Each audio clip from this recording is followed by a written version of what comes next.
Vous pouvez sauver la vie d'un être cher avec vos mains. Ou bien, apprenez les gestes qui sauvent des vies. Voilà des slogans qui reviennent constamment. Un peu partout, dans les journaux, à la télévision et au grand écran, la réanimation cardio-pulmonaire nous est présentée comme une intervention qui sauve des vies. Mais qu'en est-il exactement? Est-ce qu'on sauve vraiment des vies avec la RCP? C'est ce que nous allons voir dans cette vidéo. À tout de suite!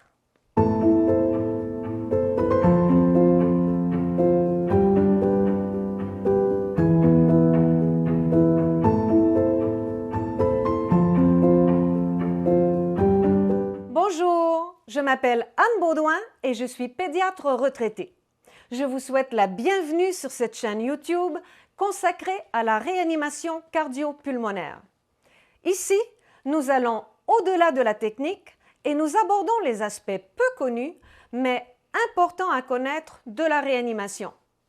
Aujourd'hui, dans cette troisième vidéo, nous faisons le point sur le taux de succès de la RCP en milieu extra-hospitalier.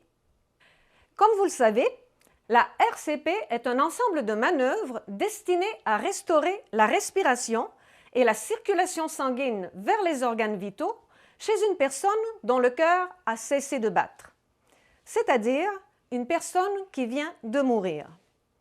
Les slogans que j'ai mentionnés au tout début nous invitent fortement à appliquer les manœuvres de RCP sur toute personne en arrêt cardiaque. Ces manœuvres font partie de ce qu'on appelle la chaîne de survie. Jusqu'à il n'y a pas très longtemps, cette chaîne de survie se composait de 5 maillons. Premier maillon, la reconnaissance de l'arrêt cardiaque et l'alerte au service d'urgence. Deuxième maillon, la RCP de base rapide effectuée par des témoins ou des passants.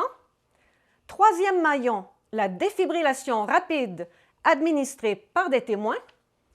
Quatrième maillon, la RCP avancée rapide effectuée par les ambulanciers.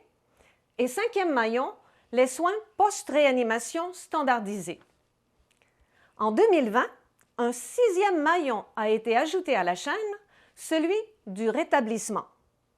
Alors, que se passe-t-il tout au long de cette chaîne de survie et quel en est le résultat final? Tout d'abord, il faut dire qu'environ la moitié des personnes qui meurent subitement, qui font un arrêt cardiaque soudain à l'extérieur de l'hôpital, ne sont pas réanimées puisqu'on les considère mortes depuis trop longtemps. Qu'en est-il des autres personnes, celles qu'on essaie de réanimer? Eh bien, vous savez, beaucoup de gens surestiment grandement l'efficacité de la réanimation. Ils s'imaginent que la RCP fonctionne bien la plupart du temps et qu'une fois réanimée, la personne peut reprendre sa vie comme si de rien n'était. Mais la réalité est bien différente. Quand on consulte la littérature scientifique sur la prise en charge de l'arrêt cardiaque extra-hospitalier, on se rend compte que la survie moyenne parmi les personnes soumises à des manœuvres de réanimation est très faible. Selon un rapport publié en 2020 par un groupe de travail de l'ILCOR, l'ILCOR étant le Comité international de liaison en matière de réanimation, eh bien, selon ce rapport, la survie varie entre 3 et 20% en fonction du pays ou de la région considérée et des registres utilisés. Dans une revue systématique parue elle aussi en 2020 et incluant dans son analyse toutes les régions du monde, on rapporte un taux global de survie de 8,8%. Je vous laisse ces deux références ainsi que quelques autres dans la description. Bref, ce qui ressort des nombreuses études réalisées sur le sujet, c'est que malgré tous les efforts déployés depuis des décennies pour améliorer les résultats, la RCP en milieu extra-hospitalier s'associe toujours à des taux de mortalité très élevés. Illustrons ça avec un schéma. Imaginons un groupe de 100 personnes qui meurent subitement à l'extérieur de l'hôpital et qu'on tente de réanimer. Pour la plupart de ces personnes, soit environ 70%, les efforts de réanimation ne réussissent pas à faire repartir le cœur. Il n'y a pas de retour de la circulation et elles sont déclarées mortes sur le terrain ou à l'urgence. Des 100 personnes sur lesquelles on intervient, il y en a donc 30 qu'on réussit à réanimer, c'est-à-dire qui récupèrent un pouls.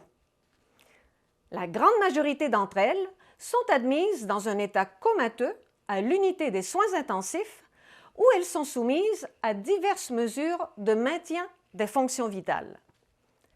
Le taux de mortalité chez ces patients est également très élevé, soit de 65 à 70%. Parfois moins, parfois davantage, ça varie selon les études. Mais disons, pour simplifier les calculs de notre exemple, que les 2/3 des personnes admises aux soins intensifs finissent par mourir. Les 2/3 de 30, ça fait 20. Alors, en bout de ligne, sur les 100 personnes qu'on a essayé de réanimer, il y en a seulement 10 qui survivent, ce qui correspond à un taux de survie de 10% ou un taux de mortalité de 90%. Donc, si votre cœur s'arrête soudainement à l'extérieur de l'hôpital, c'est-à-dire si vous faites une mort subite extra-hospitalière et qu'on essaie de vous réanimer, vous n'avez que très peu de chances de survivre. 10%, ça veut dire que seulement une personne sur 10 survit. Et en plus, chose très importante, vous ne savez pas du tout dans quel état vous allez vous retrouver, advenant le cas que vous sortiez vivant de l'hôpital. Mais ça, c'est le sujet d'une autre vidéo. Pour en revenir à notre question de départ, est-ce qu'on sauve vraiment des vies avec la RCP? La réponse est oui, parfois, mais, et c'est un gros mais, à un prix très élevé en souffrance humaine. Car il ne faut surtout pas ignorer ce que vivent au terme de leur vie toutes ces personnes qui sont soumises à des manœuvres agressives de réanimation et qui meurent de toute façon, soit sur le terrain ou à l'urgence, soit branchées sur des machines dans l'unité des soins intensifs après des heures ou des jours de traitement invasif. Et il ne faut pas ignorer non plus le sort réservé à toutes ces autres personnes qui survivent à la réanimation, mais qui se retrouvent dans une situation de vie très difficile, voire même insoutenable. Mon fils Eduardo, lui, qu'on a réanimé à l'âge de 6 ans, faisait partie des nombreuses victimes dont on ne parle jamais. Il disait qu'on lui avait volé sa mort. Qu'en le réanimant, on lui avait imposé une vie qui n'était pas la sienne. Je vous invite à découvrir son histoire en cliquant sur les liens qui sont dans la description. Eh bien voilà, c'est ici que s'achève cette petite capsule d'information. J'espère que vous serez de retour avec moi la semaine prochaine pour une autre vidéo dans laquelle nous verrons que les chances de survivre à la réanimation extra-hospitalière dépendent de nombreux facteurs. Sur ce, je vous dis à bientôt et surtout, prenez bien soin de vous.